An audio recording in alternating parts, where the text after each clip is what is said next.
Please. شکریہ جناب speaker.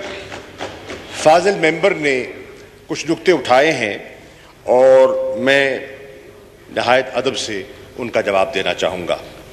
کچھ ممبران نے رولز کا حوالہ دیا اور کہا کہ ان رولز کی گنجائش نہیں ہے اور آپ جو کارروائی بڑھا رہے ہیں وہ رولز کی نفی کرتے بڑھا رہے ہیں.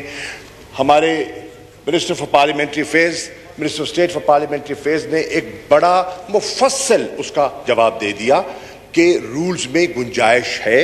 ان رولز کا انہوں نے حوالہ دیا اور اس حوالے کے بعد انہوں نے گزارش کی کہ جو کارروائی کر رہے ہیں اس کی وجوہات بتائیں کہ ہم کیوں اس طرح کر رہے ہیں. ہماری خواہش ہے کہ اس وقت جو قوانین لے کر آئے ہیں ان پر لیجسلیشن ہو جائے. اس لیے ہو جائے کیونکہ ایک بجٹ کا اجلاس، کل بجٹ ہے، اجلاس ہونا ہے تو ایک تاخیر ہو جائے گی اور اس میں بہت سے ایسے قوانین ہیں جس سے کہ ڈائریکٹ عوام کو ریلیف پہنچانا مقصود ہے. اب آپ اس میں یقیناً عوامی جماعتیں ہیں اور عوام کو ریلیف دینے کے لیے آئے ہیں اور اگر عوام کو ریلیف دینے کے لیے ہم گنجائش پیدا کرنا چاہتے ہیں تو مجھے امید ہے کہ آپ اس میں رخنہ اندازی نہیں کریں گے اور فراخ دلی سے آگے بڑھیں گے. دوسری بات، فاضل ممبر نے کہا کہ بل کو ڈیبیٹ ہونا چاہیے. بجا طور پہ کہا یقیناً ہونا چاہیے. اب بل کی ڈیبیٹ کی دو گنجائشیں ہمارے پاس ہیں. ایک، بل جب مرتب ہوتا ہے وہ اسٹینڈنگ کمیٹی کو پیش کیا جاتا ہے، ہاؤس میں انٹروڈیوس کیا جاتا ہے، ہاؤس میں انٹروڈیوس کرنے کے بعد اسٹینڈنگ کمیٹی کو ریفر کیا جاتا ہے اور اسٹینڈنگ کمیٹی میں ان کی جماعت کی نمائندگی، اپوزیشن کی جماعتوں کی نمائندگی موجود ہے. اب تصور یہ کیا جاتا ہے یا تصور یہ ہونا چاہیے کہ جو ممبر اسٹینڈنگ کمیٹی میں چاہے پیپلز پارٹی سے تعلق ہے، مسلم لیگ نون سے تعلق ہے یا جے یو آئی سے تعلق ہے، وہ اپنی جماعت کا جو پالیسی نقطہ نظر ہے وہ اسٹینڈنگ کمیٹی میں لائے گا، رکھے گا، اپنا موقف پیش کرے گا اور اپنی رائے ریکارڈ کرائے گا. اگر اسٹینڈنگ کمیٹی میں اس کی رائے کیری نہیں ہوتی تو وہ اپنا ڈسینٹنگ نوٹ دے گا. لیکن اکثریت سے اگر اسٹینڈنگ کمیٹی اس کو ریفر کرتی ہے ہاؤس میں تو وہ آ سکتا ہے. پھر ہاؤس میں ممبران کو آپ فرما رہے ہیں کہ ڈیبیٹ کا موقع ملنا چاہیے، بالکل ملنا چاہیے. تو پھر قانون کیا کہتا ہے؟ قانون یہ کہتا ہے کہ جب بل ہاؤس میں آتا ہے اور فاضل ممبر کسی کو اگر اس پہ اعتراض ہے وہ ترامیم پیش کر سکتا ہے. ترامیم کو آپ ہاؤس کے سامنے رکھتے ہیں، ممبر کو موقع ملتا ہے، جس کو جو معترض ہوتا ہے اس کو موقع ملتا ہے کہ وہ اس امینڈمنٹ پر اپنی رائے کا اظہار کرے. اور پھر جمہوریت کیا کہتی ہے؟ جمہوریت کہتی ہے پھر اکثریت کی بات کو فوقیت دی جاتی ہے. اور آپ جمہوریت کی بات کرتے ہیں اور اگر جمہوریت میں اکثریت کی بات کو فوقیت نہ دی جائے تو یہ جمہوریت کی نفی ہوگی. تو جناب والا میں اب اس کی بات کرنا چاہ رہا ہوں جو فاضل ممبر نے دو نکتے اور کہے. آپ نے کہا، آپ نے فرمایا ہم نے آپ کے لیڈر کی بات بڑے احترام سے سنی ہے. آپ بھی سنیے تالپور صاحب، آپ بھی سنیے. عرض یہ ہے، آپ نے کہا اور درست کہا. I once again agree with the honorable member when he says کہ موقع ملنا چاہیے، اس پہ ہمیں ڈیلیبریٹ کرنے کا موقع ملنا چاہیے. بائی آل مینس آپ نے الیکٹورل ریفارمز کا حوالہ دیا. obviously ان کی امپلیکیشنز ہیں، فار ریچنگ امپلیکیشنز ہیں. تبھی تو ہم نے کہا تھا، تبھی تو آپ نے کہا تھا کہ الیکٹورل ریفارمز پر آپ بائیکاٹ مت کیجئے، الیکٹورل ریفارمز پہ آئیے، بیٹھیے. ہم نے آپ کو دعوت دی، بارہا دعوت دی، آپ آنے کو تیار نہیں ہیں. جب ہم دعوت دیتے ہیں آپ آنے کو تیار نہیں ہیں. جب ہم بحث میں کرنے کا اسٹینڈنگ کمیٹی میں جاتے ہیں آپ اپنا نقطہ نظر ریکارڈ نہیں کراتے. جب ہم اسمبلی میں آتے ہیں آپ بات کرنے کی گنجائش نہیں کرتے. جب ہم اکثریت پوری کرتے ہیں آپ واک آؤٹ کر جاتے ہیں، فلی بسٹرنگ کرتے ہیں.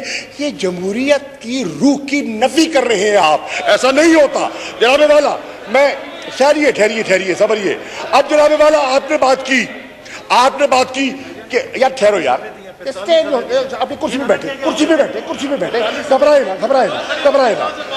اب جناب والا آپ کہہ رہے ہیں کہ الیکٹرانک ووٹنگ آئیے، اس پہ دو رائے ہو سکتی ہیں and we will respect your point of view, but what we are doing is not unhoney. Electronic voting آپ کے پڑوس میں ہندوستان میں کئی سالوں سے رائج ہے, امریکہ میں رائج ہے, کئی ممالک میں رائج ہے. کیا وہاں جمہوریت نہیں ہے؟ کیا وہاں جمہوری اقدار نہیں ہے؟ کیا وہاں ان کے الیکشنز دنیا تسلیم نہیں کرتی؟ کرتی ہے. اگر وہاں کرتی ہے تو یہاں مذائقہ کیا ہے؟ یہاں مذائقہ کیا ہے؟ آپ کہتے ہیں کہ اوورسیز پاکستانیز, جناب والا میں ساتھ احترام کہوں گا, اوورسیز پاکستانی کو پر مجھے اور ٹریجری بینچز کو فخر ہے جو پاکستان کے لیے وہ تفصیل کرتے ہیں.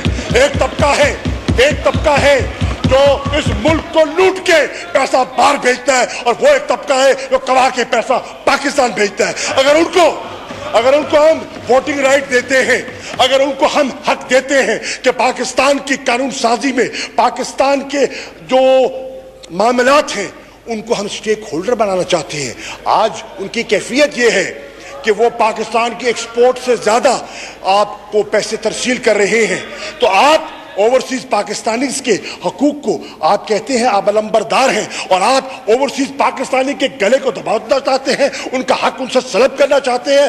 وہ خوددار پاکستانی ہیں, وہ پل پل کی خبر رکھتے ہیں. اور آج کے زمانے میں کون بے خبر رہ سکتا ہے اس انٹرنیٹ کے زمانے میں؟ دیکھیں صاحب, ابھی سے اوئے ہو گئی ہے. یہ پریشانی کی علامت ہے, یہ فرسٹریشن کی علامت ہے, یہ ناکامی کی پہلی نشانی ہے جو ہونے والی ہے. جناب والا, اس لیے میں عرض کرتا چلوں کہ آپ اوورسیز پاکستانی گوارا ہے نا, تاریخ رقم ہو رہی ہے کہ ہم اوورسیز پاکستانیوں کو ان کا حق دے رہے ہیں, اور یہ اوورسیز پاکستانیوں کے حقوق کا قتل کر رہے ہیں. یہ قاتل ہیں, یہ اوورسیز پاکستانیز کے حقوق کے قاتل ہیں. جناب والا آگے چلیے, آخری بات کرتا ہوں اور پھر ضرور بات کیجیے. پھر آپ کہتے ہیں یادیو, ہائے ہائے ہائے ہائے ہائے, یادیو, ہائے ہائے ہائے, دل کی جان کی چیزیں. پہلی بات تو یہ ہے, دیو کی کہانی یہاں تک بگاڑی ہم نے نہیں, تم نے بگاڑی. ہم تو پاکستان کی وقار اور عزت, جس میں ہندوستان پاکستان کو گھسیٹنا چاہتا ہے, وہ آئی سی جے کے سامنے جانا چاہتا ہے اور کہنا چاہتا ہے کہ پاکستان نے آئی سی جے کی سفارشات پر عمل درآمد نہیں کیا.